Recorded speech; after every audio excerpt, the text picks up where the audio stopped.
And this morning we are talking about distracted driving. We're joined by the expert Brian Ortner with AAA. He's going to talk about the dangers of it and some ways to curb it. Brian, thank you for waking up with us this morning. Hey, good morning, Samantha. Great to be here and great to talk about this important issue. Yes, so I want to start off. What activities are considered distracting?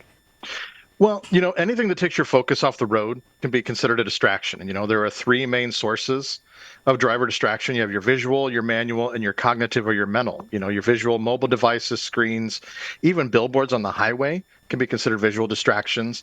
Manual distractions, if you're shaving or putting on makeup, eating, drinking, using your phone, even other passengers can distract you on the manual level. And then your cognitive, your daydreaming, impairment is important, and using a hands-free device can also be a cognitive distraction. Yeah, it sounds almost crazy to say putting on makeup or eating, but I've driven past it, right? I've driven past drivers who are taking part in those distractions. So if you're a driver who's not distracted, but you're passing by, you're in front of or you're behind somebody who is distracted, what are some ways that you can mitigate around that to keep yourself safe? Ultimately, that's the goal, is to keep yourself safe. Don't engage. If you're on the roadway, make space for yourself to get away from that other driver. It's probably the most important, and especially if there's aggressive habits or aggressive driving behavior being exhibited, like the honking or the screaming or the tailgating.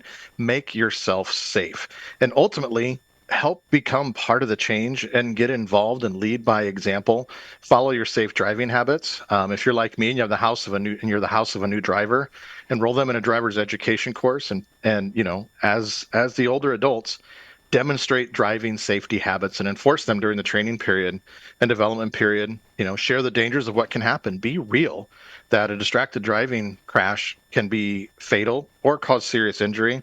And finally, make your voice heard and advocate for safer driving laws. With the recent example being the passing of LB 530, which amended the state slow down, move over law and increased fines for speeding, important steps to keep our roadways safer. Yes, thank you so much, Brian. And that slow down, move over law, again, that means when you pass by any car with their hazards on, you got to slow down as much as possible or move over to the furthest lane. I'm hoping that can keep people more aware when they pass by things like that. But Brian, we're going to hear more from you at 6:40. Thank you so much for joining us. You bet.